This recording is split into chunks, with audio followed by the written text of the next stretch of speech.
Hello everybody, this is Indigo Dragon, and this is the first time I'm ever doing a video like this, so bear with me. And what we are looking at is a new role-playing game called Weird Frontiers. It is by David Baity, and if you can look at it, it is supposed to be compatible with DCC RPG. And this is the first time I'm actually looking at this PDF. And one thing you should notice, besides the really awesome cover, and that you can see that it's like a dark western role-playing game, is this massive page count of this book. 908 pages. And I think during the Kickstarter it was advertised to be 450 pages, so yeah, it doubled in size. So yeah, and this is the first time, like I said, I'm looking through this, so let's take a look and see what it is. Oh, and I know that the PDF for this on DriveThruRPG is $30, and for $30 you're getting a whopper of a book, at least on page count. So let's just go through and see what it looks like. And we got some frequently referenced tables up front. Let me caveat to say I've never played DCC. Well, I played DCC once, about 3 years ago at RenCon at a gaming convention, so that was it, and it was pretty cool. It was a lot of fun. So let's keep going. So it starts with some frequently referenced tables. You got our Derringer and our pistols, you got our weapons, ranged weapons, you got your firearms, and we have that. Let's keep going. Got our table of contents, and we can see that there's a lot. Let's see. Welcome to classes. Supposed to have like 12 classes in here. And, let's click. Doesn't seem like it's hyperlinked at this point. I don't know if it will get hyperlinked, but in a book this size, that would be useful. So there's more table of contents. We're just going through. Got our critical hit and fumble charts at the end there. It looks like it uses the OGL. Special thanks. It's got our special thanks to a lot of different people here. Excuse me. A sensitivity statement. Okay. I'll just leave it be. Forward by Joseph Goodman. Oh, that looks really cool. I don't think I would want to meet that in a dark alley. Got our introduction. Welcome. Oh, that looks really cool. So far I'm liking the art. That looks like an impressive battle between some undead and some humans. Let's see, a story. And we're just going to go through and mainly look at the art, because this is a huge book and we're not going to go into a lot of detail. This is just like a skim through of a book, and to get like a basic gist of the feel of it, and hopefully what you can do in it. Short story. This is a short story. We're not going to read it. Oh no. That guy needs Crocodile Dundee to help him. Basic character creation. Your attribute modifiers, your attributes, lucky sign chart.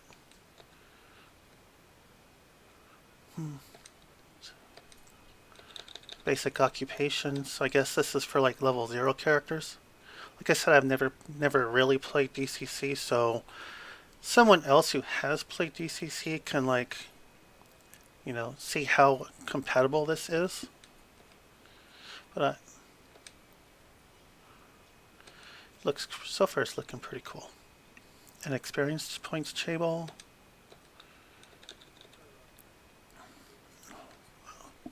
Don't know what walking the line is, but maybe it's an alignment tracker of some kind. Here we have the classes. Oh, she looks cool. She looks like she can kill some people pretty quick.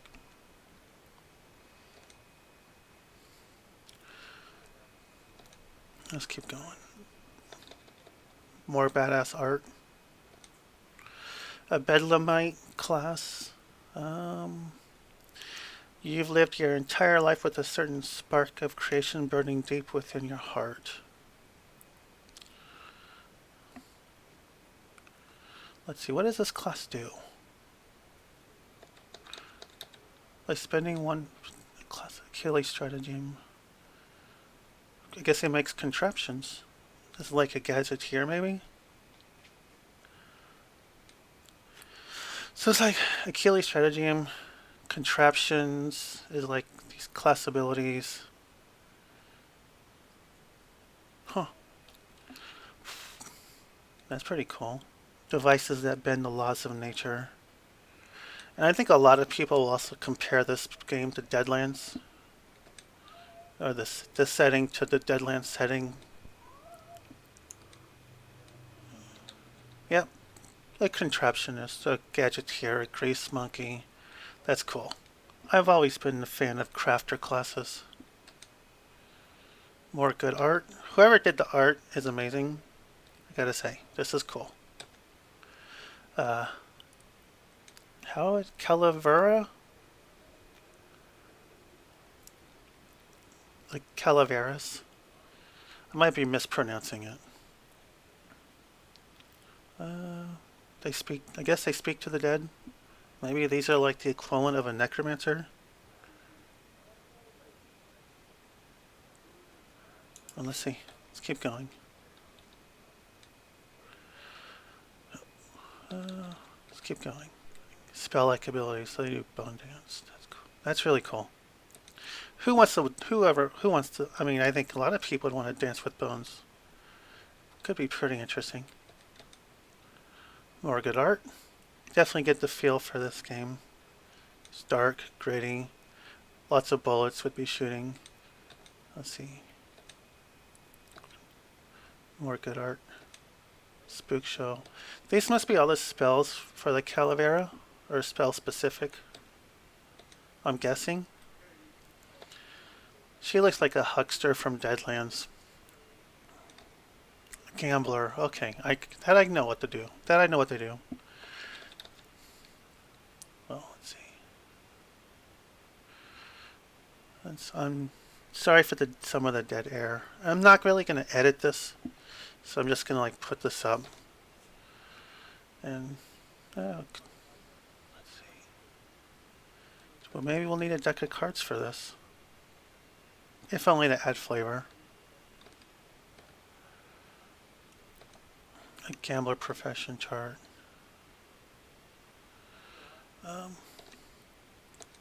More good art. Gunslinger. They like to shoot people. Gunslingers are always fun. I do like the names of the titles too. Wonder why it's just the first 5. Maybe these are like the first 5 are like the training classes. Then once you make it to level 5, you actually get to the name of the class, the gunslinger in this one, and you're like, you made it. Now it's time to take stuff out. I don't know how all this stuff works. The crit die, I don't know what a deadeye die is. I don't know how these would work, so other people could like chime in and say, this is how it works. I'd be like, cool. Thank you. Don't know what action dice means. Reflex, Fort, and Will, those I recognize from D&D. So, don't know if they would work the same though, but this guy gets trick shots. Not sure how those work though, as far as the game system goes. Okay, that would be cool. That's a mean looking dog. A hillbilly. Oh, that's cool. Jug magic. The hillbilly never leaves home without a drinking vessel that is a conduit to a magical hollow stump that stores fake crafted hooch. Oh, I guess if you know, I guess if you ever wanted to play a character that always has alcohol on hand, there's your character. That's cool.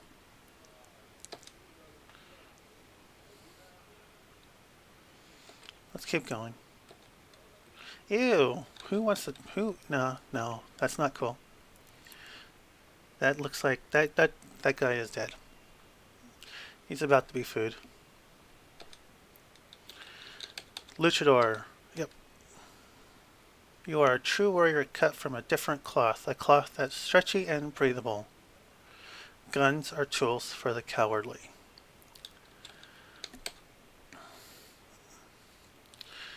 He is a lucha die. A luchador is a living weapon. The wrestlers spend their days perfecting the art of wrestling, both in practice and theory. Okay, that is really cool. A battle-hardened. Let's see. Oh, and they even gain fame. So they become famous over time. Yeah, this game deserves to be played. There's a lot of cool stuff in here. And all these classes are so evocative. Definitely different than Deadlands. Oh, a mount bank. Hope I said that right. These are your alchemists. Let's see. Guess they get formulae. Since I've never really looked through the DCC book, I don't know how this compares to like any of the spellcasters in DCC. I don't know if wizards or clerics actually have charts like this. So I don't know. But anything that can make and throw bombs, I'm all for. You're a mystic monk.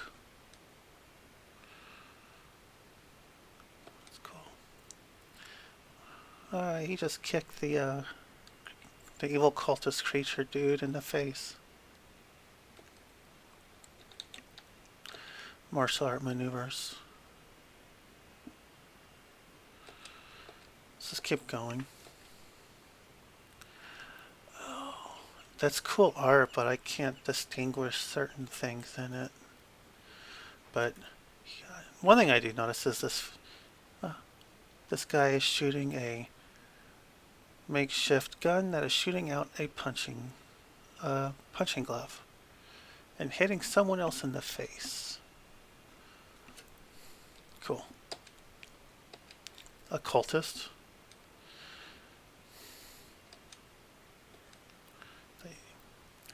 So this is a spellcaster, okay. They get a familiar. Yep. Oh, let's see here. A revelator. Divine healer. I guess this is your equivalent to a cleric, perhaps. Healing chart. Always can use a healer in a group. Can never be it's never a bad idea. Turn back the night chart. Let's see. Sin Eater. Nice. The only other game I've ever heard of Sin Eaters being in was Geist the Sin Eater by White Wolf a long time ago. Let's see. You're a walking, talking, breathing piece to a puzzle that confounds those who dare to think outside the pages of the good book. Let's see, last rites ability. Every Sin Eater carries an ancient tome that contains every burial rite known to man. Let's see, that's cool. The Sin Eater served as a ferryman before being chosen to return to the land of the living. Ushering souls along the river Styx is an undertaking filled to the brim with peril. It's really neat. I like the flavor. This would be a cool class to play.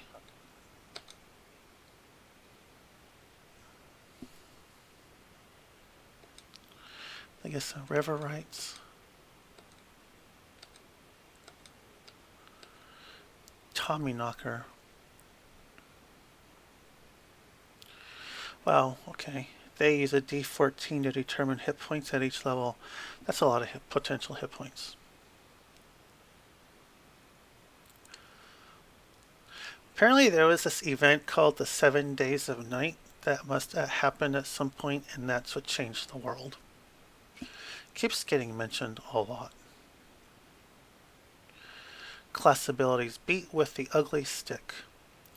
Blood no longer flows through the Tommyknocker's veins, and as a result, they acquire a corpse-like visage considered disturbing to most, including the animals. Well, animals do have a good sixth sense about such horrible things. This is your equivalent to maybe an undead.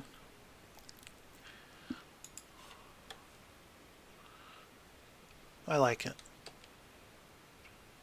Title: Rotter, Deadhead, Revenant, Pariah, Tommyknocker.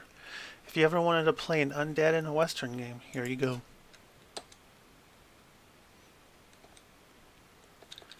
Yeah, it looks like Two-Face. Two-Face with a gun and a hat. Here we have rules. Oh, that's cool. I like that. That's really cool. We're not really going to go too much into the rules. This is, like I said, a skim through. But we're just going to go through the book.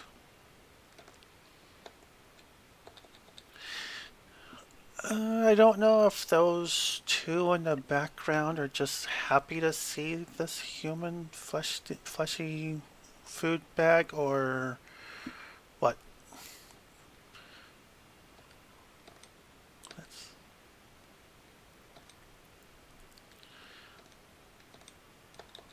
Gun modifications.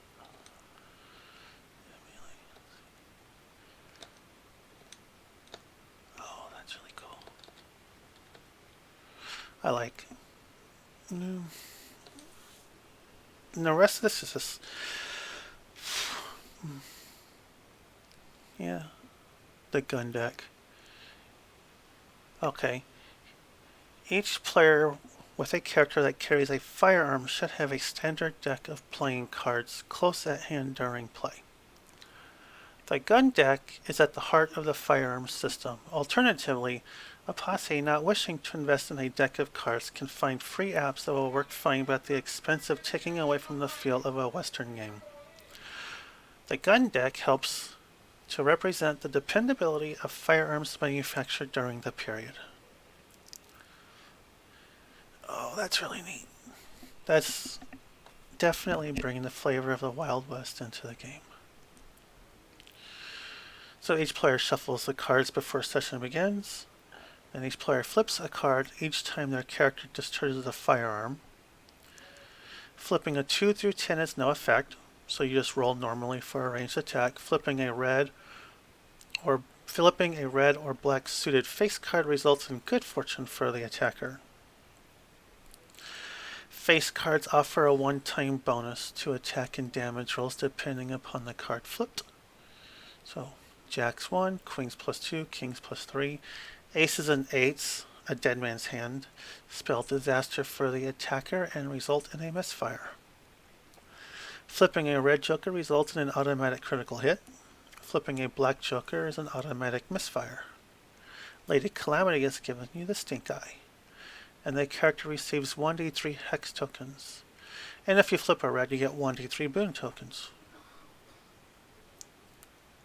That's really cool. I like that.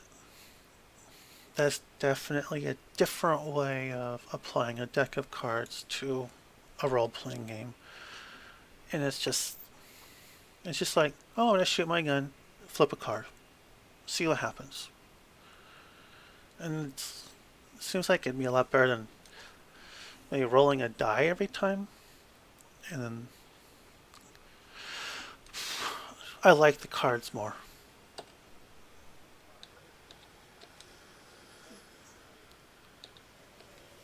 boons and hexes. So boons and hexes offer an additional mechanic to the standard luck mechanic found in DCC. The author recommends that judges keep boons and hexes exclusive to players and not use the mechanic with the enemies. So I guess if you get a boon, you can use it, and you can use it in these variety of ways.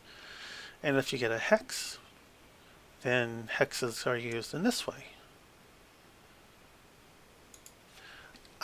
Don't know if this adds any complexity to the DCC rules or not.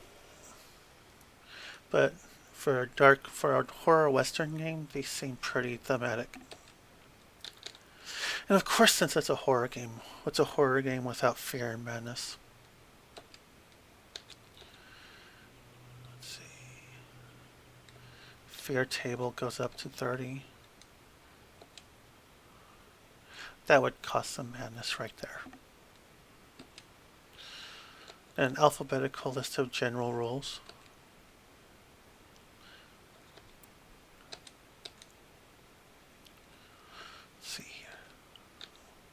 Whoever does this particular art of this style, I think this is my favorite style in the book.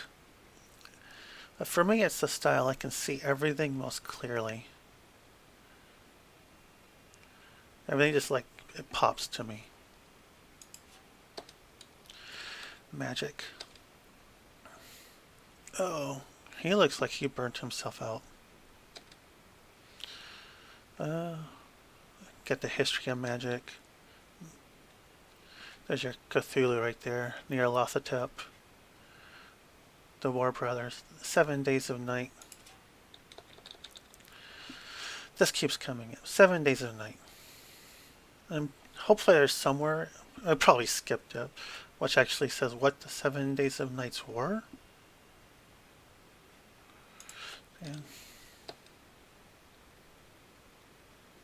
And it brought the return of magic.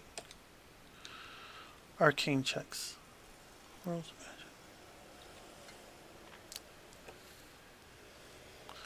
Arcane checks table, and it has a list of every class here and the type of magic that they use. So it seems like every class in this game uses magic in some way. And what system they use for it, right there.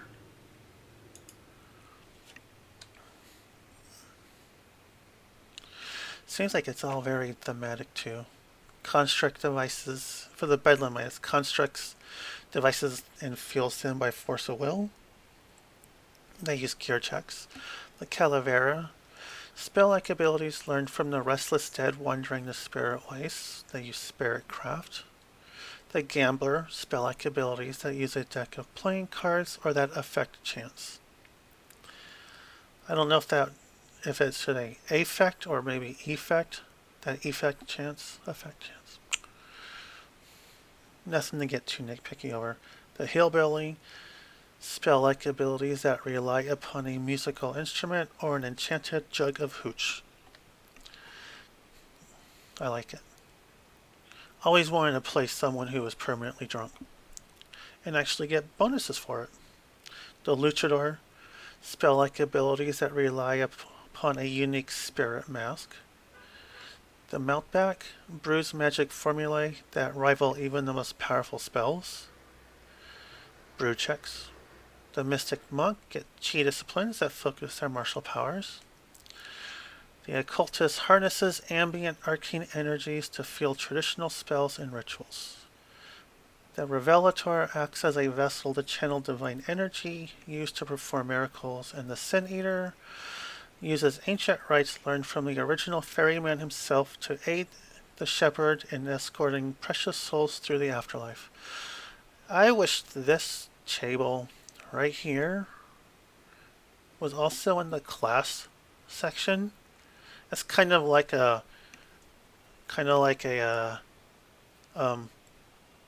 this is just like, this is the, this is the focus of the class. This is what these classes are focused on.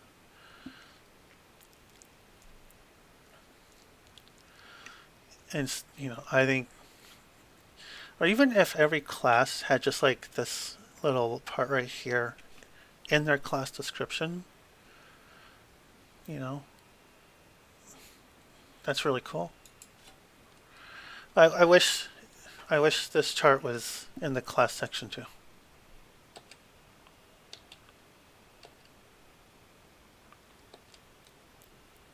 Rules for corruption.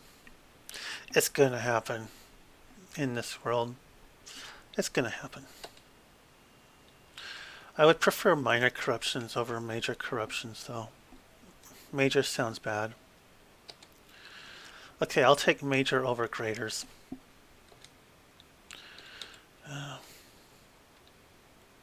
Yeah, that's pretty freaky. Don't know if that's a person that was corrupted or what, but I would not want to become that. Elder gods as patrons.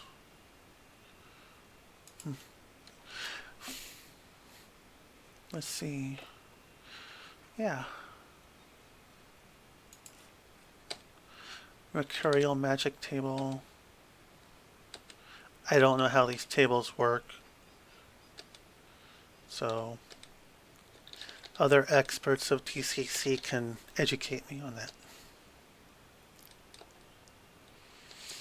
It seems like there is a section in here that has every class, or maybe most of the classes, and more of what they can do besides what was in their class description.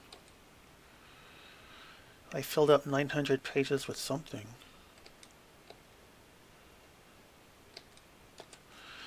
Using DCC spells in Weird Frontiers. So there's that right there. Weird Frontiers was written with the assumption that judges and players would use a bountiful selection of cleric and wizard spells available in the DCC rulebook. Clerical spells were renamed miracles for Weird Frontiers to better fit the theme. However, most of the clerical spells will work flawlessly with the Weird Frontiers RPG. Wizard spells will also work perfectly. The DCC book contains over 119 spells, and that is not counting patron spells. Cool. So all of you people have DCC and want to add more to the Weird Frontiers. There you go. Let's see. Now I guess we go into all the different spells. Arcane lists. You have your Bedlamite, your Mountback, Occultist, and Revelator. Revelator? Maybe that's how it's pronounced.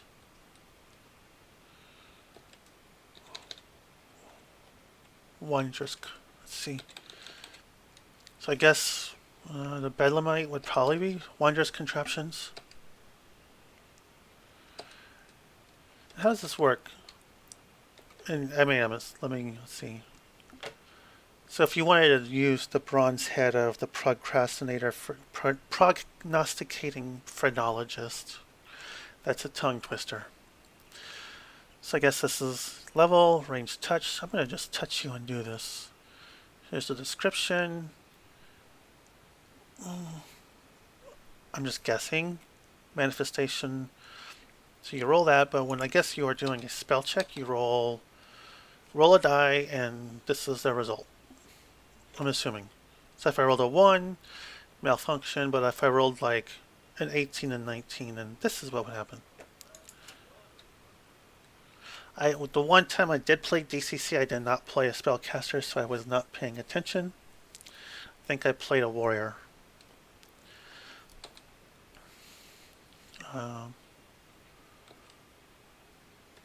Bulletproof duster. That sounds cool. The helmet of sensory augmentation.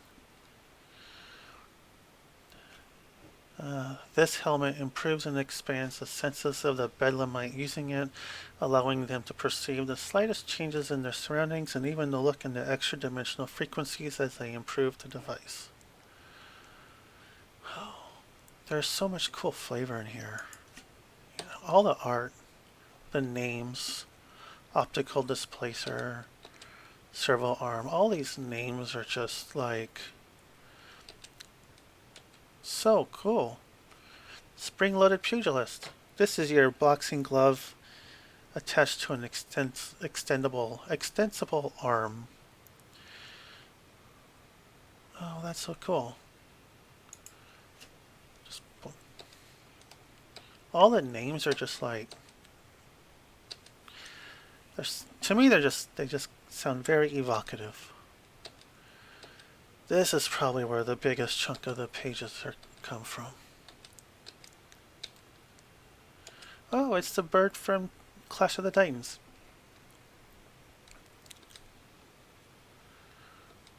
Hellfire Blaster.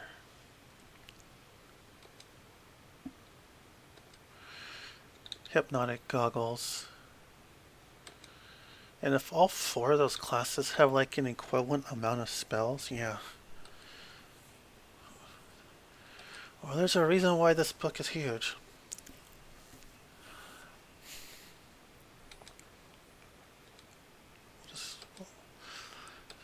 Let's see.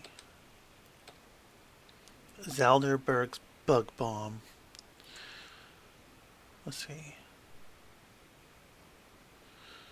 Zalderberg's Bug Bomb is another of the more ethically dubious contraptions to have graced the pages of Popular Etherics, pages 35 through 42, February 1821. Huh. Even just like the flavor of this game kind of comes out so much when you just read that one line, and you know that in this world there is a magazine called Popular Etherics.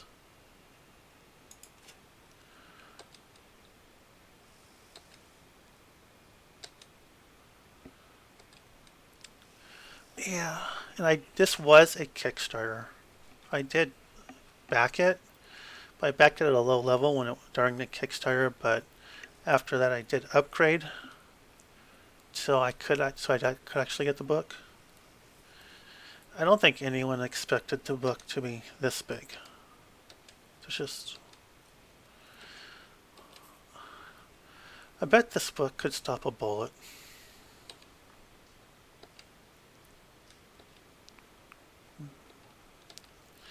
Marvelous Monocle. Yep, the names are just good.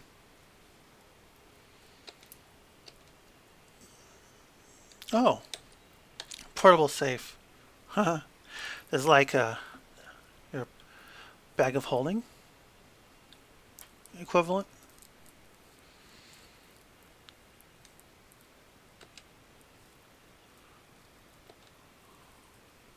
Looks like he's putting a lot of stuff in the box. A winged backpack. The Bedlamite uses this contraption to jump long distances and sometimes even fly. That is so... kind of like these higher level ones almost are like superpowers in a way.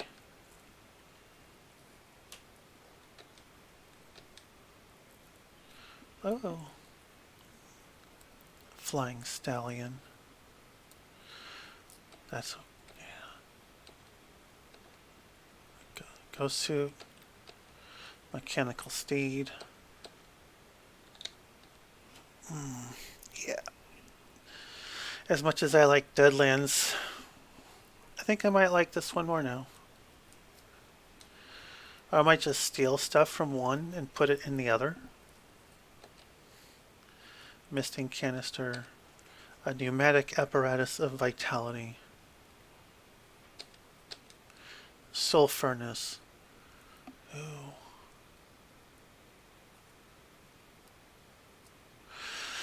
Okay, let's see here. These cumbersome contraptions were first seen in the pages of Popular Etherics. There's that magazine again. They are expensive, labor-intensive, and ethically dubious devices that are an essential piece of equipment for any bedlamite that plans to spend time in haunted houses, graveyards, forgotten tombs, and other places where the restless dead have become a nuisance. Who wouldn't want to take a vacation in a graveyard or forgotten tomb? Sounds like a fun place to visit during the day when it's sunny out and there's no circus around. A circus around a graveyard would be pretty weird. Stagecoach. Level 5 contraptions. Here we're getting into the big stuff. Fortifying filament. Golemite armor. Okay, let's read that. This contraption takes the form of a thin harness that is worn comfortably by the bedlamite once activated. It buzzes to life, unfolds, and wraps the inventor within a metal casing. Sounds like Iron Man. That's cool.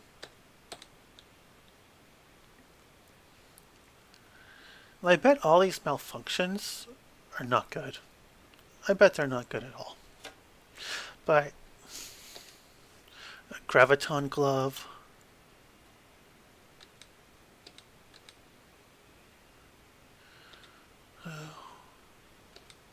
Harmonic lobotomizer. Who wants to lobotomize someone's brain? This is a helmet-like contraption with goggles or a visor attached to a backpack memory containment unit connected by a series of tubes or pipes. The bedlamite can use a harmonic lobotomizer to induce a trance-like state of zombification on their targets and steal the victim's thoughts. Only works on humans and intelligent animals. Has no effect on undead or incorporeal planar creatures. The containment unit stores thoughts and memories, allowing the bedlamite to sift through these recordings later to learn the victim's secrets. Let's see. Does the victim still have their memories if this is used on someone? Yeah, I get now. Hey, if you ever wanted to lobotomize someone, here you go. Hourglass of the time continuum. Wow.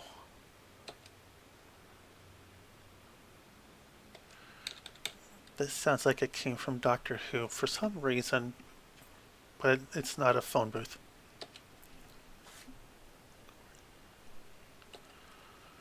Iron Golem.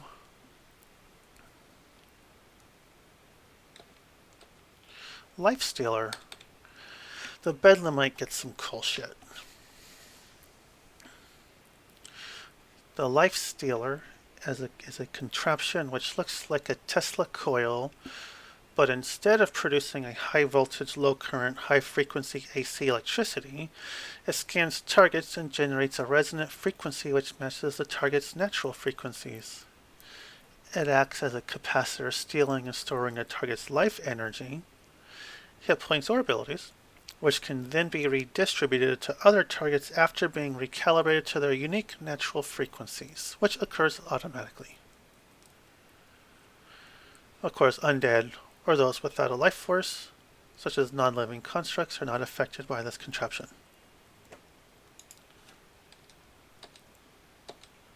Okay, who wants to play a bedlamite? Everyone raise your hand.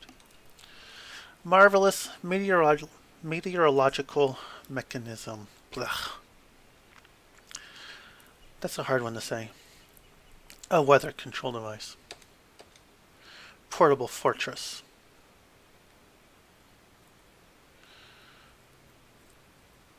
Oh. This unfolds into an impressive defensive structure, providing the bedlamite and their allies with protection. Star Sailor. Oh, if you just wanted to leave Earth's atmosphere, here you go. That's cool art. She's looking pretty relaxed. Maybe sad though. Magical formulae. So here we have stuff for the Alchemist, Apache Fear Dust. Let's see how cool this character stuff gets. Cushioning cordial, or cushioning cordial. Having observed a poor bedlamite plummet to their death while testing a bizarre flying contraption, A cordial was developed that slows the drinker's rate of descent during a fall, allowing them to escape injury or death. Poor Bedlamite. Should have had the cushioning cordial. Golden vocal filter. Improves the user's singing voice. Hair of the dog. My throat is getting dry. I didn't think to bring any water. Necro potion. Drinking this noxious brew changes the countenance of the user to resemble that of one of the unsightly undead that stalk the shadows of the territory since the 7 days of night.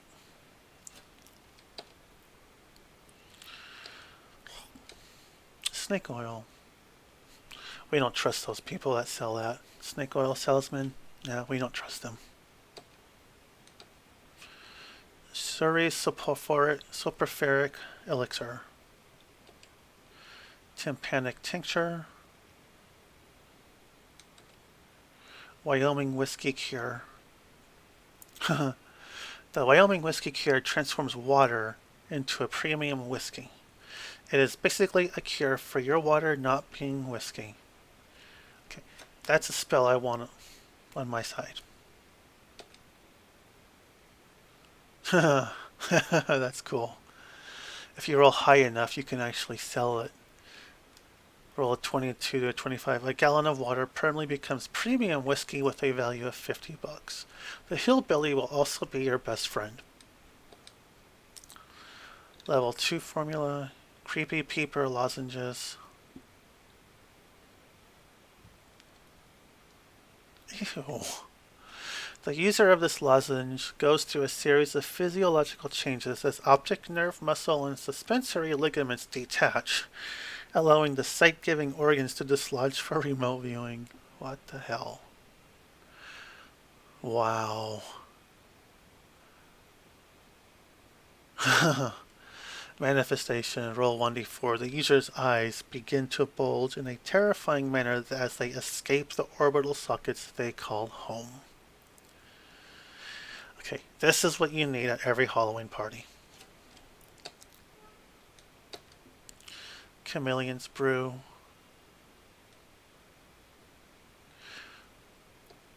Deadshot. Enhances accuracy with firearms. Dust of Ossifiants. Or yeah, that's a hard word for me to say.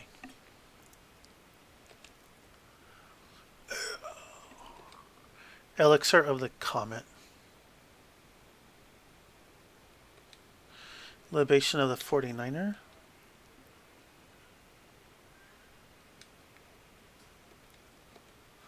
Picos Pete's Pickled Cactus Cordial. Yeah, I dare anyone to read that 5 times fast without slipping. Shimmering Salve. Toadstool Talc. Water Dragon Nectar.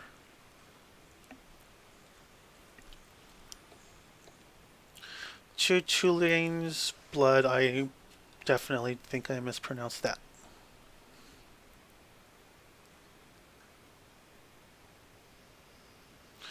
So the user of this potion becomes an unbridled killing machine, sometimes sacrificing intellect and wit to do greater damage to their foes.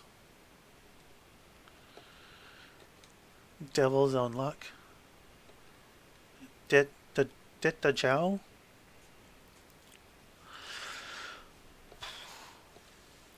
Draconic Breath Lozenge. Well, here, just chew this, swallow it, get some dragon breath. Seems like every one of these also has a manifestation on how it, manifestation roll on how it visually changes the person using it. I guess you have to roll that every time you use it, so it could be different. That's evocative. Lots of flavor, lots of description. That's cool.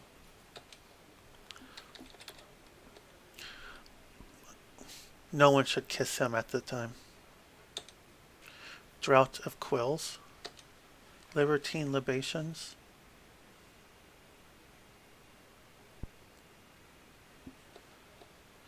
Mixture of the unrestrained mind. Potent panacea.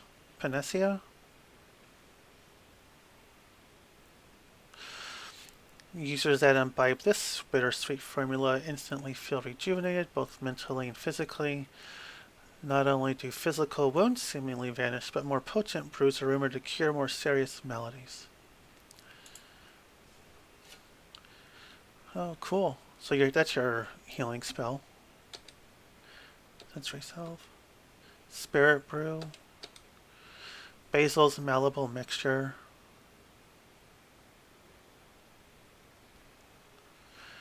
This produces a thick, viscous, grayish-blue salve which is spread over the body. The body of the user then becomes as malleable as clay, providing various benefits. It's one way of changing your body structure. Black cat licorice. Brain jelly. Chameleon salve. Elixir of vegetation transmogrification. By drinking the elixir, the user's physiological makeup is altered to that of a plant matter. Okay.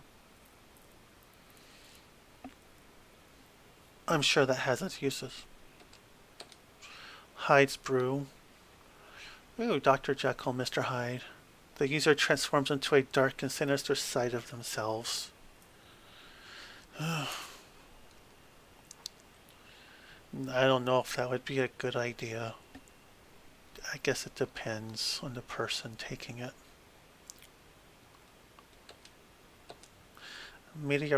Meteoric Iron.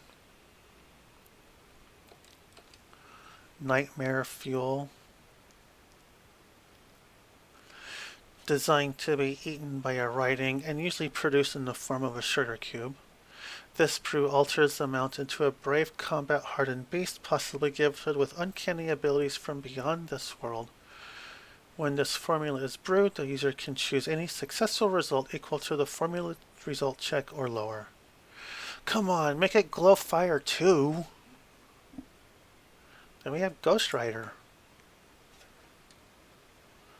Ghost Rider is one of my favorite Marvel characters. Ew. That's gross. Salt of the Earth.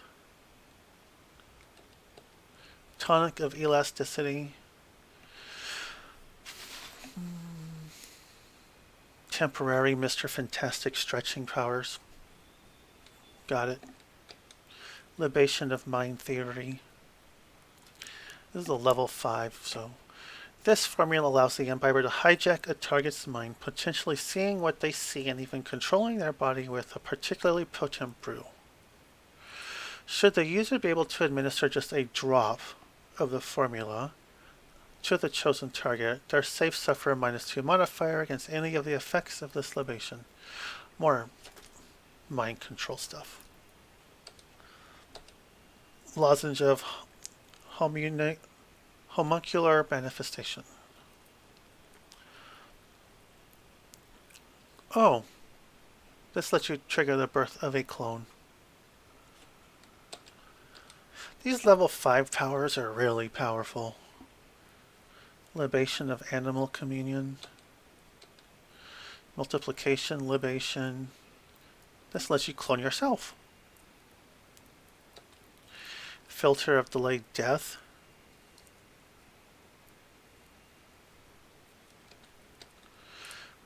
Potable of Peculiar Polarization. Oh. The user gains the ability to manipulate ferromagnetic objects, and at greater potency, they may manipulate the iron in living things as well. I saw that in Iron. I saw that in X-Men.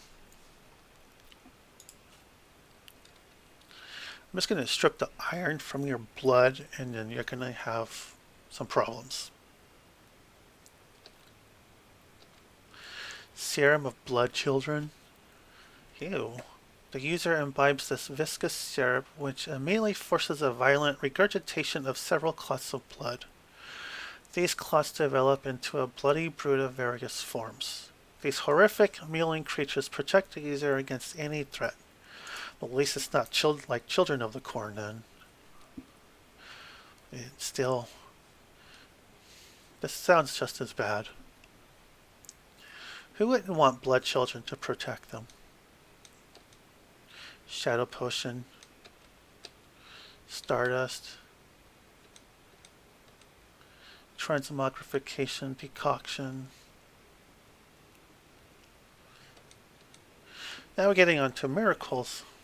Here's your clerical stuff. The Revelator.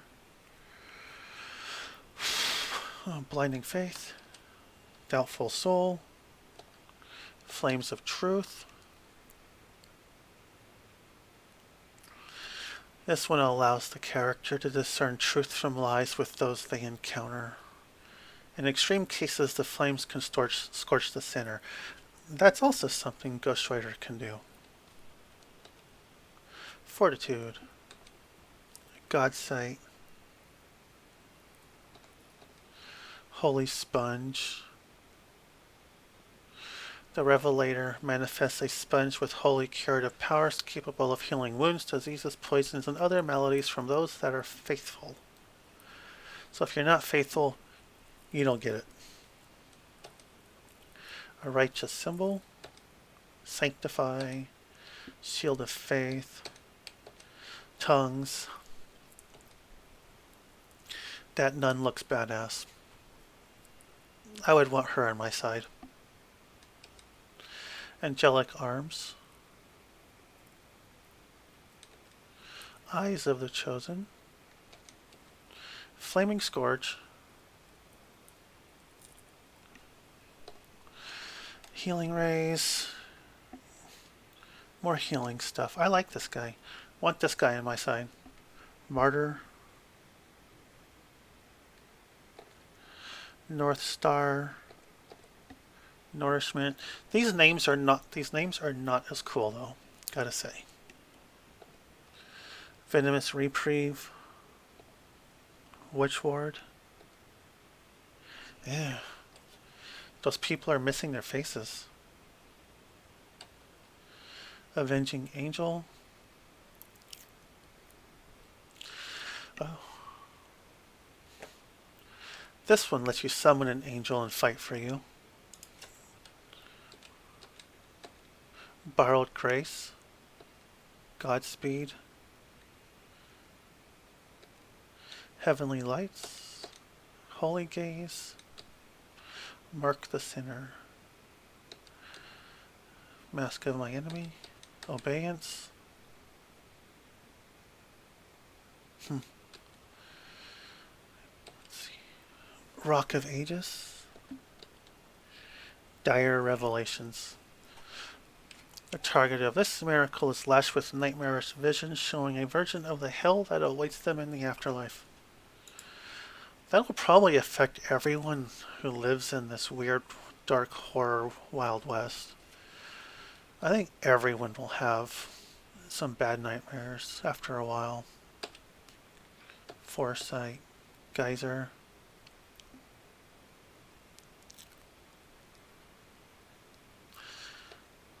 Grave Walk.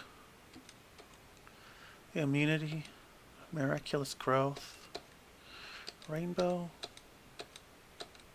Scent of Death. Tears from Heaven.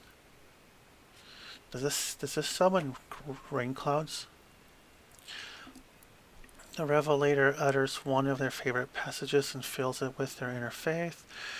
The resulting scripture drops the temperature and parts the clouds as the skies grow gray, giving way to holy hellstones that assail sinners chosen by the Revelator. Okay. Almost sounds like the weather I was having recently with all the storms that were happening here. Willful Winds. Another badass looking nun. Don't want to mess with these chicks. Apocalypse. Okay, now that sounds cool.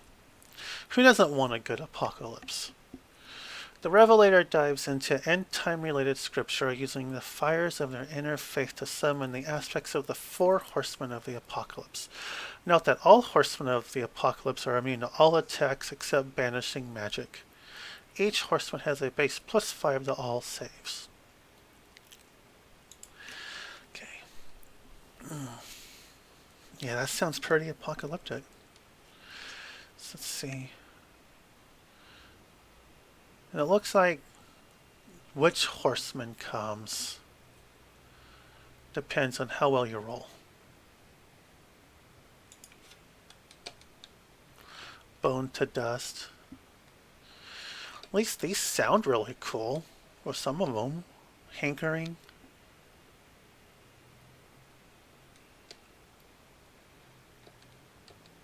Plague. Yeah, we won't really go into that one too much.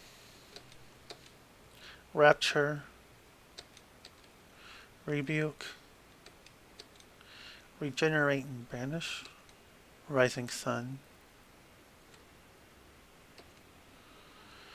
But vampires wouldn't like that.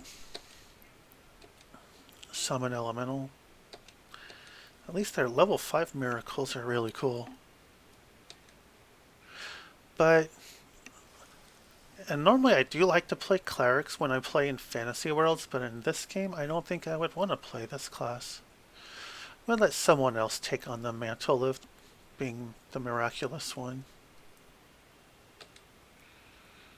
Occultists. This is the, I guess, the spellcaster, the actual, like, I think wizard equivalent, I think. Branding iron, incomprehensible babbling. Oh, this spell confounds speech, much like the Lord did to those erecting the Tower of Babel. Another gem from H.P. Snodbottom's Prairie Home Survival Guide. That's funny. Okay, that's hilarious. H.P. Snodbottom's Prairie Home Survival Guide. That should be an expansion book right there. This spell can be used on foes that use language and renders them incapable of understanding or communicating with others to varying degrees for the duration of the incantation. Oh wow. Some of these sentences are long. Insomnia. That's like something I've had for off and on for years. Instant cactus. Magic lasso. Does it make people tell the truth?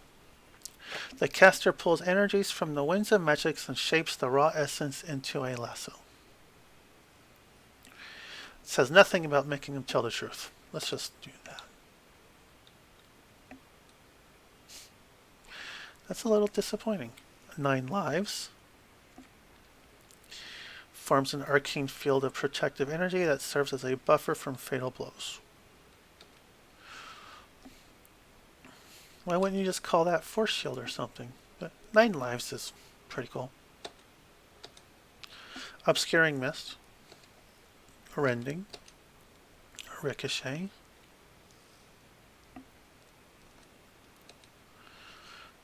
Armor of Darkness. Yeah, I like armor. Good protective. Let's see. Cactus Jack. That's one of my favorite wrestlers. A cactus spirit from the near of the spirit world bonds with the caster, allowing the mortal to assume some of the spirit's traits. Bet a luchador would like that too. Cactus Jack was kind of like a luchador in a way, back when he wrestled. Before he became mankind. Ghost Irons. Hoedown. Leech. Liquid Courage. A ghostly flask grants access to a mentally fortifying hooch, guaranteed to shake the yellow out. There is yellow. No one's allowed to be yellow in a posse in this game. Not even if your mind gets wiped or you somehow get lobotomized. Just not allowed. Message in a bottle. Snake pit. War cry. The caster summons a ghostly contingent of fallen Native American dog soldiers drawn to the emotional energies of those about to participate in combat. The spirits bolster the resolve of the caster and allies if the spell result is high enough. Dig it. I like it. Wilhelmina's dowsing rods. Bandolier of plentiful bullets. Gunslingers would probably like that. Chthonic embrace. Let's read this one. General, roused but still confined to his prison, the old god Cthulhu can send slivers of power to petitioners willing to make dark pacts. It's through the lending of power through these channels, these little insignificant gifts, that Cthulhu slowly punched holes in his prison and will one day return. Stupid cultists.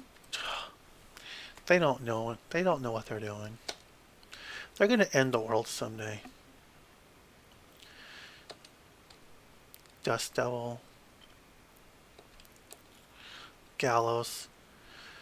Spectral hangman crossed the veil to dole out vigilantly justice for the target's past transgressions by way of a just hanging at the ghostly gallows. Gun butter. A simple but effective spell that causes metal objects to heat up.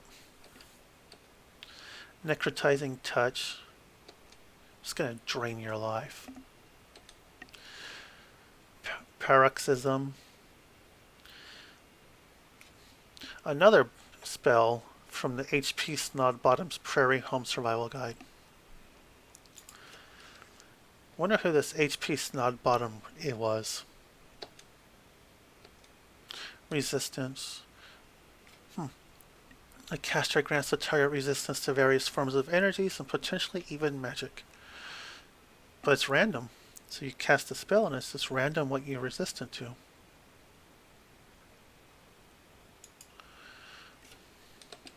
Shadow Stride.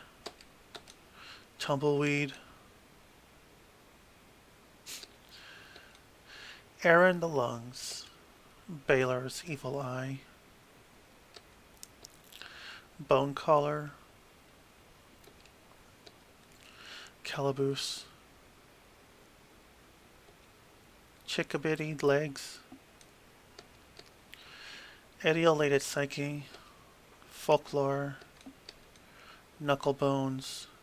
Oh, he didn't italicize it here.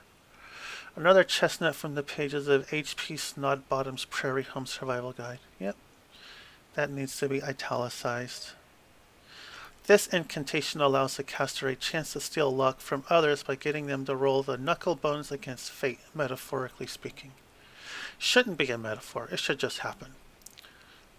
A psychic game of chance is entered with the winner receiving luck from the loser. Using this incantation is an evil act. Any caster using it with regularly may gain steps along the path of the damned. The judge will determine that. Why didn't the judge capitalize there? Repel gravitation. Huh. I'm going to send you up in the sky. Totem. This spell summons and channels various lesser animal spirits to the near the spirit world, where they offer aid by the lending of various traits. All fired restraint. Alternate identity. Boot shaker. I almost said bone shaker. Boulder dash. Crystal ball. Curly wolf. Dream. Elfunctionated void. Exfunctiated void. Wow. Okay. That was hard to pronounce. What does this do? The spell causes a 30-foot radius spherical gravitational singularity to appear at a fixed point within range. The presence of the gravitational singularity begins to suck in all unsecured objects and creatures within the area. Maybe in parentheses have spherical gravitational singularity. Just a thought. for those of us who can't pronounce really sophisticated words. Hangfire. Melthouse Ethereal Net. Judge's roles. The judge is the GM equivalent, I'm assuming. Ew. That guy's in trouble. That player must have pissed off the GM. Running Weird Frontiers. Let's see here. The judge's rules. By purchasing this weighty tome, yeah, weighty is an understatement, and making it all the way to this part of the book, you're welcome. You've probably decided you want to gather your posse and turn them loose against the ever-growing army of night. Should this be the case, the author asks that you place your hand on the book and raise your right hand and repeat the following using your best cowboy drawl. Oh. I'm just not going to try cowboy drawl at this time, sorry. But being a faithful judge sworn to uphold the tenets put forth by the Honorable Judge Baity, I shall not steer from the fact that I serve as judge, jury, and if need be, executioner. So you mean I get to be Judge Dredd? Okay, I'm down. I have the first pick of the victuals at the game table and last say on all matters relating to the posse and keeping order in the group. I shall always try to be on the posse side of the fence, which means I allow the roll of the bones to decide the sometimes cruel fate of the posse and or those that cross their path. In other words, roll those dice in front of those players. I ain't going to show any mercy to those fated to meet their maker at any point of the trail, no matter how short their lives may be cut. Frontier living is hard enough, but throw environments born of darkness, filled with nothing but bad intentions, and those that brave the perils of the trail ain't likely to see the light of day. Death can and will come calling, and when she does, I'll raise a shot of whiskey for the fallen with the deceased posse, then tell them to slap leather and go get their evens.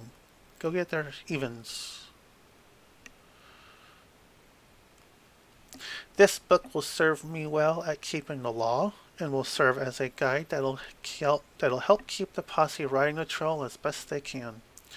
That being said, there will come a day when this book is not going to be enough, and I'll have to make a decision that hangs the fate of my posse on my own good merits.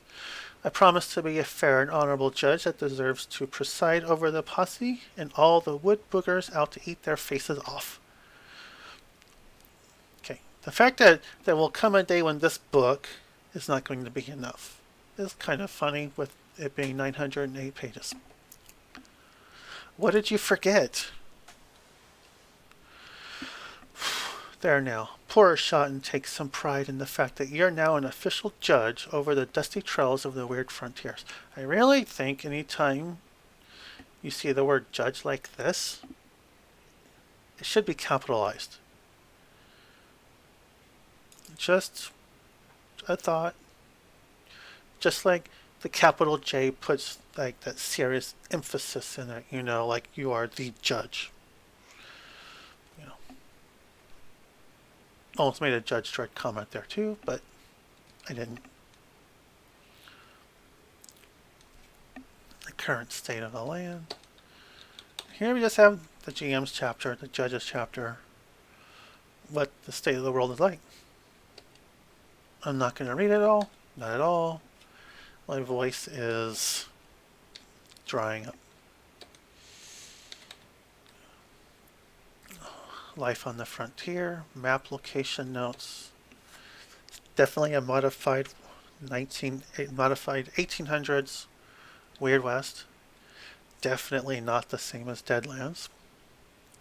If the names of all those spells were anything to go by.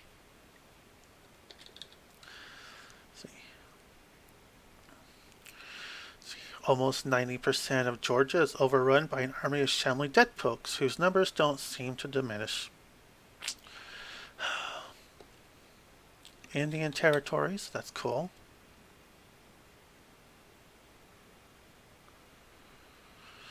That's pretty neat. I like that. respect. Kentucky, Louisiana. If that's the mayor of one of these states or towns, that's not a state I'm going to go to.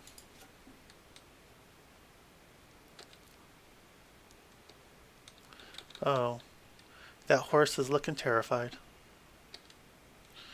Town and environmental generation tables. The following is a selection of random tables to help a judge generate towns, encounters, and interesting features on the fly. Who doesn't like random tables?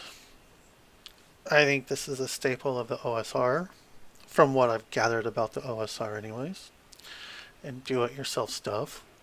I love GM tools. These are very cool. I always wanted Kevin Crawford to do a Wild West game. Maybe I don't need him to now. Base terrain, bodies of water, natural landmarks, human-made and weird landmarks. Let's see, weird weather. This seems like it makes use of all those weird dice too, for a lot of these tables. Towns.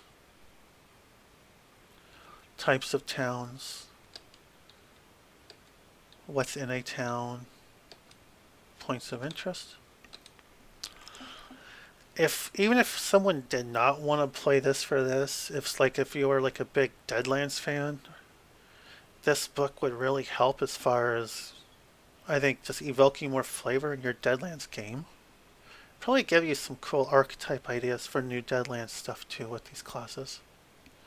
Or vice versa. I think the Deadlands game book could probably help with this game too.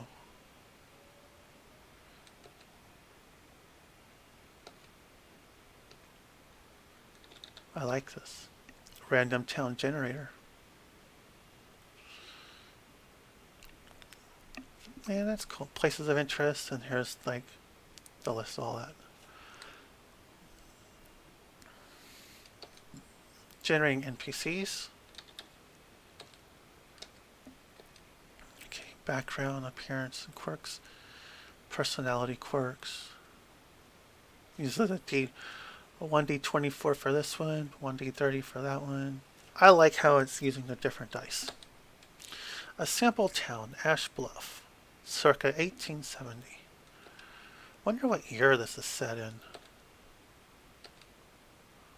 Ooh, he's looking mean. He looks like he's ready to shoot somebody. Okay. He's just looking up at the stars. Some adventure hooks. Worlds outside of worlds. The spirit world, crossing the veil, the near, the far. Croak Gulch, no breathers. Hey, that sounds discriminatory. I'm a breather. I shouldn't have said that, probably. Ghostly towns and landmarks across the veil. Discovering magic. Huh. He opened the wrong book to the wrong page. I don't know what to make of that. I like it, but I don't know what to make of it.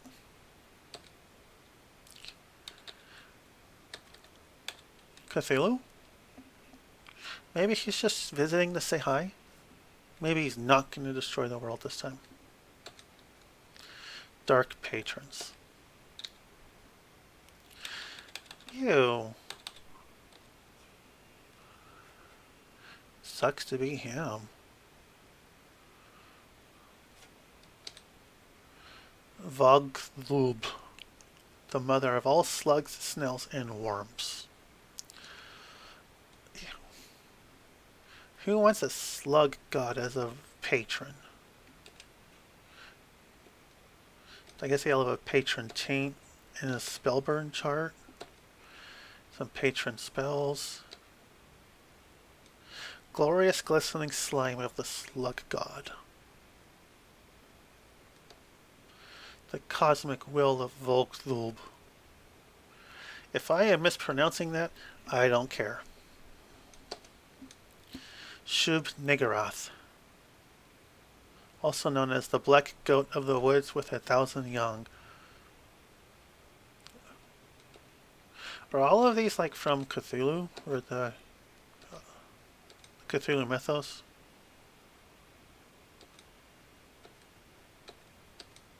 Nyarlathotep. That one I can actually pronounce. I had to practice though. That is really cool looking, gotta say.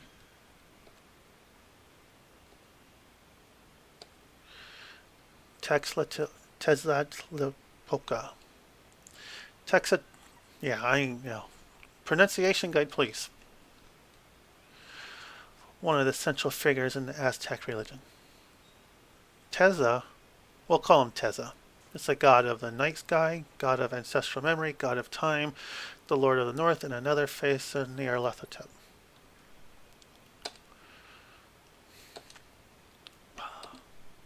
Some miracles. Some further discourse on specific rules, and here we have more on crossing the streams or using weird frontiers with DCC and MCC. MCC to weird frontiers, possible ways of getting there. Oh, that's cool. That luchador's like, bring it.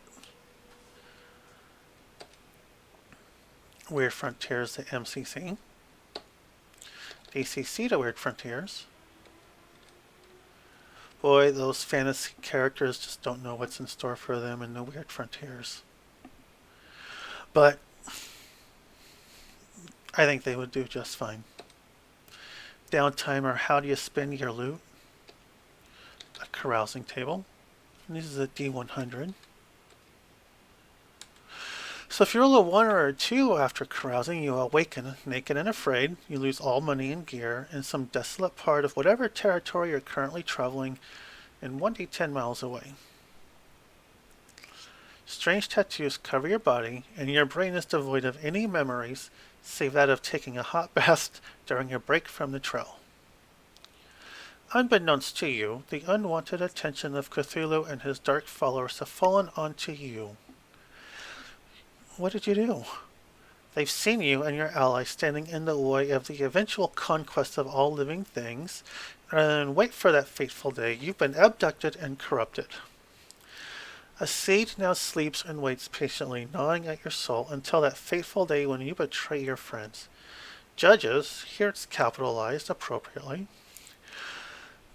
Judges should roll in secret at the beginning of every adventure, not session, to determine if this is the time for the great betrayal.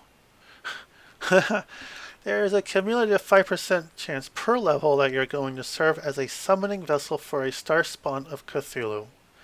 See Bestiary, page 755. The creature will appear at the end of the present adventure during the last encounter. The summoning takes 1d3 rounds, during which you're helpless to do anything except for the birthing of your dimensional taint baby. This could and should spell the end of your posse. Aye aye, Cthulhu Tagun. Wow. Okay. I'm hoping not all of these are that bad. But I'm not going to read them all.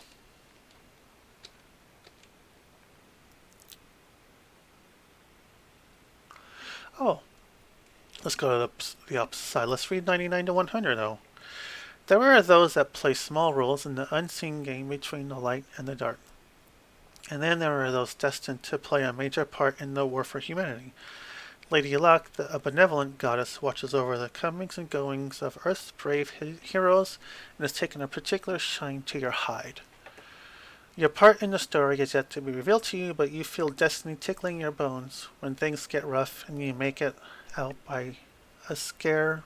Make it out of a scare by the skin of your teeth. You begin each day with a boon token to signify Lady Luck keeping her eye on you and gain a +3 modifier to the roll of body checks. To roll the body checks. Blah. My bad. Sorry, I can't pronounce things anymore. Experience points and level advancement. That is a really badass picture. Kinda wish all the art looked like that. Rules for luck. Luck as a reward table. Get some magic items. She looks really cool. Got some magic items. Got gun magic. Magic firearm characteristics. Magic firearm banes. Special. My throat is going out, so we'll just go through this part quickly. Scrolls, potions, reliquary. There is so much flavor in here, though. I still think that HP Snod Bottom that book needs to be a source book. Hopefully it wouldn't be 900 pages. But if it is, we'll still get it. I'll still get it. Oh, we're just going to go through here. And look at this. Ooh, we have a bestiary. Fill your hands, you son of a bitch. A quote by Rooster Cogburn, True Grit, 1969. Ooh. That's the guy in the cover. So what do we have here? We have 3 alignments, lawful, neutral, chaotic, and their path. Something about DCC and MCC creatures. Blessings from the Elder Gods. Rumors and superstitions. Guess for now we're into the bestiary.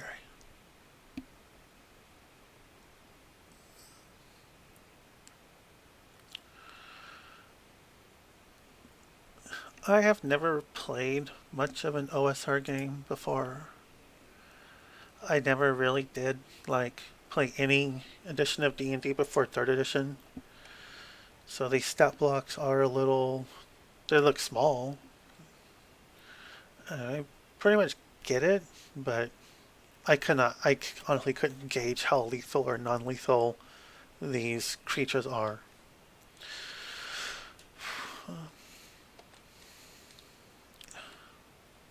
Where does the body go? It's just a giant head with arms and legs.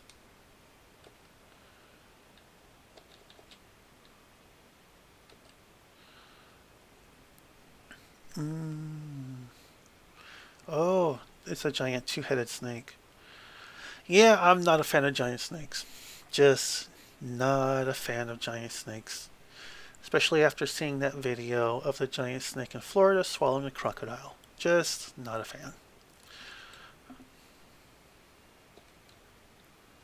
Blade Runner.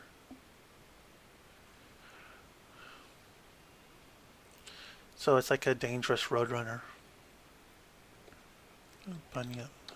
Baity. Ew.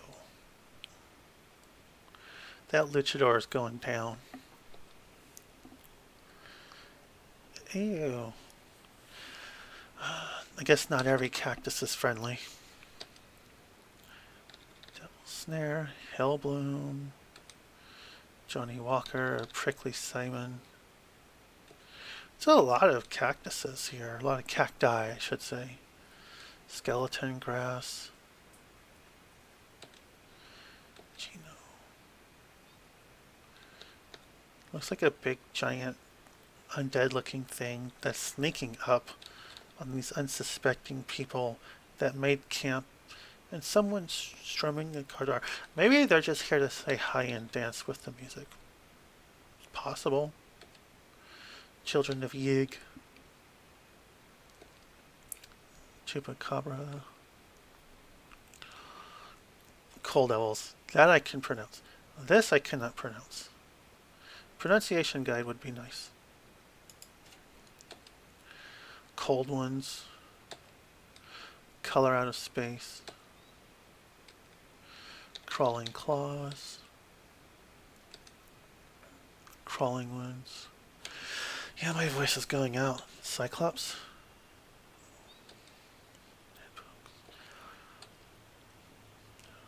Death Grip Vulture. Dimensional Shambler. Double Face. Elder Thing. Fairies. Fairies are always freaky, just gotta say.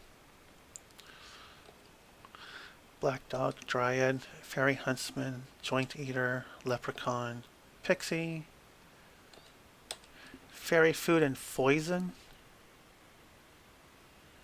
Oh, okay. So it's not a misspell. Fetch, fire vampire. I thought vampires burned. They better not glitter. Just gotta say.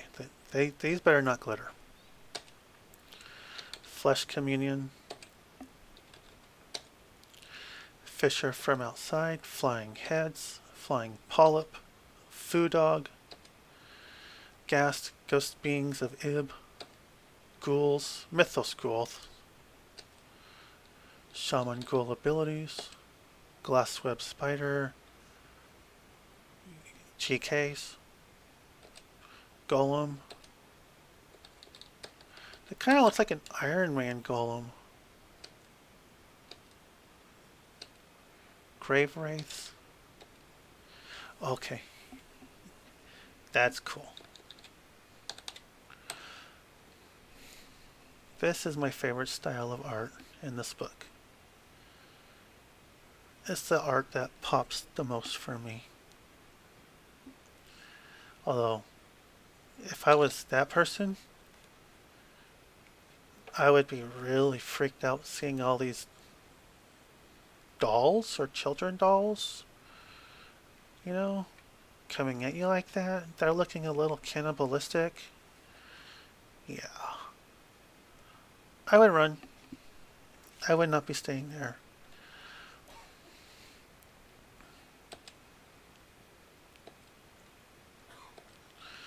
Gug. I would rather, like, shoot that than face that. Hofferman? Hofferman? Ew. Harpies. Horses of the Invisible. Jackalope. Yorogumo? Okay. What's this creepy Japanese monster of myth doing here?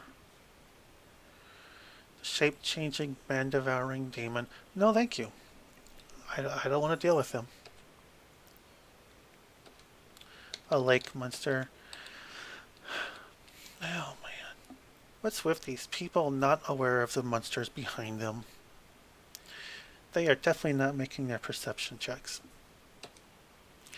Lost servicers of Neolotha. Something spiders.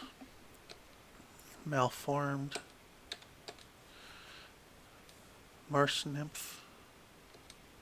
Amigo. Mishipeshu. Moonworms. Mothman. That art looks different than the rest. It's cool, though, in its own way. It's definitely a different style, though. Mummies. I'm a fan of mummies. This art is really cool, yet in a way I don't like it because it's really hard for me to distinguish what's going on. There's so much in it that it's alright. Okay, I'll say it's alright. It's not my favorite. Not my favorite style. It's alright. Neon. Night Curse Coyote. Okay. Night Gaunt. People of Canyon. Pronunciation guide, please. Puckwudgie. That rat is gone. Rakshasha. Ooh, we have mutant cats in there. Man-eaters. Oh. Rakshasas, also called man-eaters, are cruel and powerful evil spirits housed in the bodies of 6 to 7 foot tall humanoid tigers, or more rarely, jackrabbits, rattlesnakes, or vultures. That is really cool. That's the first time I've ever herd of Rakshasas not always being humanoid tigers. So that is really neat. Rotnag, Sasquatch, Skunk Ape, Shapeshifters,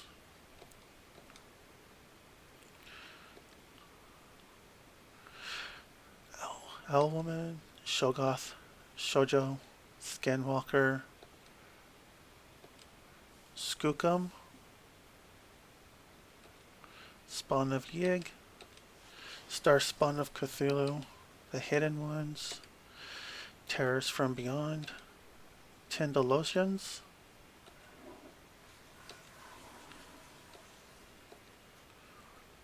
The Thin, Waterleaper.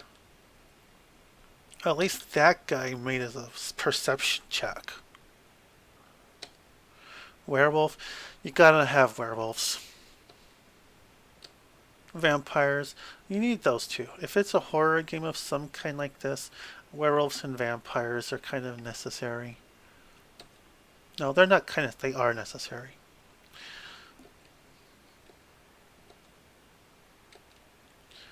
Death bats. Yeah, we have some adventures too. My mama always told me never put off till tomorrow people you can kill today. Wyatt Earp, 1994. Okay, we're not gonna like actually go through the adventures though. I don't want to go through the adventures because, well, I don't want to like, you know, give anything away. So I'm going to click back home, go home, and just go back to the table of contents really quickly.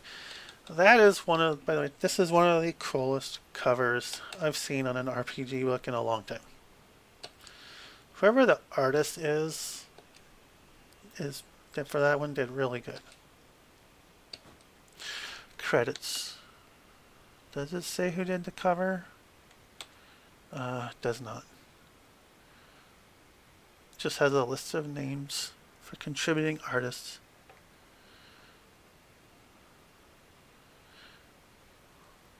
Some spirit guides helped with the making of this book too. That's pretty cool. Let's see here. So the bestiary went to, so Adventures 774, page 774. Then Appendix 9 is the Appendix 834. So let's do this. Wait a minute. Oh, hold on. Let me see. Did it? It did go to it. Cool. So at least it clicked on the page number and it went to the page. So, Chapter 9 Appendix. That weapon will replace your tongue. You will learn to speak through it, and your poetry will now be written with blood. From Nobody, Deadman, 1995. The livery, clothing and accessories, general store stuff. So we have like gear, goods and gear, services. That seems to make sense that this would actually be for an appendix.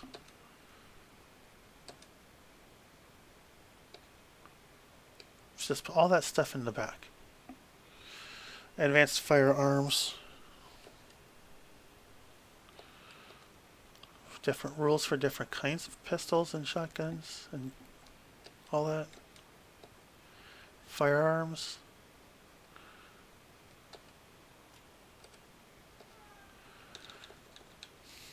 Cool.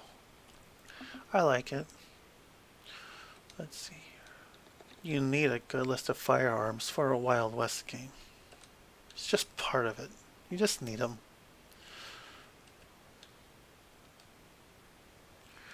There's a lot. Critical hit and fumble charts. I'm betting these are required. Critical hit chart blunt. Critical hit chart firearms. Piercing. Slashing, wrestling, melee, ranged, firearms. Oh, fumble chart. So we have fumble charts too. tumble chart firearms. And then we have, I guess these are for level 0 characters for funnels, I'm assuming. And and this is a character sheet for those that survive said funnels.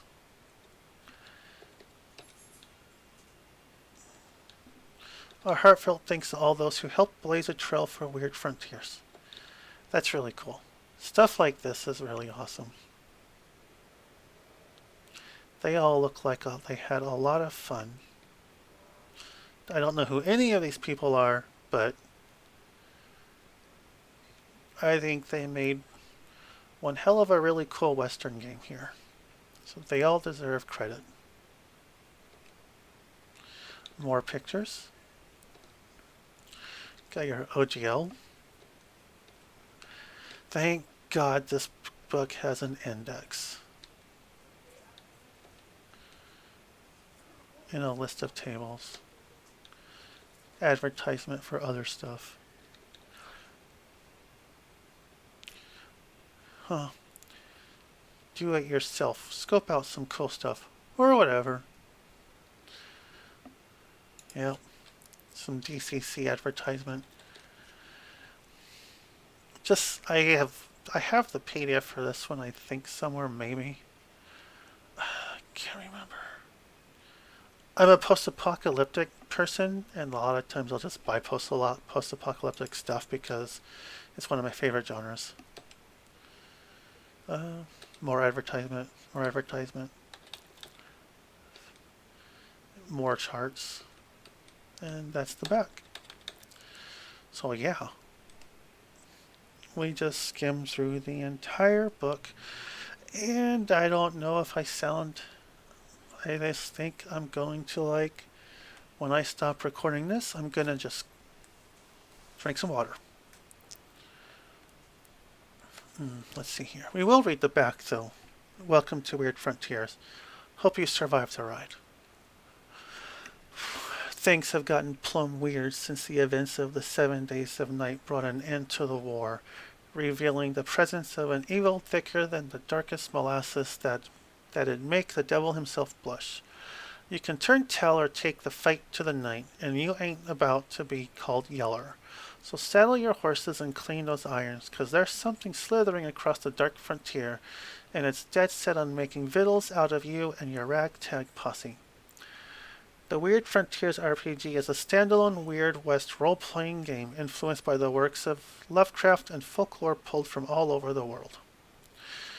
Within these pages, you have all the rules and 2 adventures that get you started in the Weird Frontiers.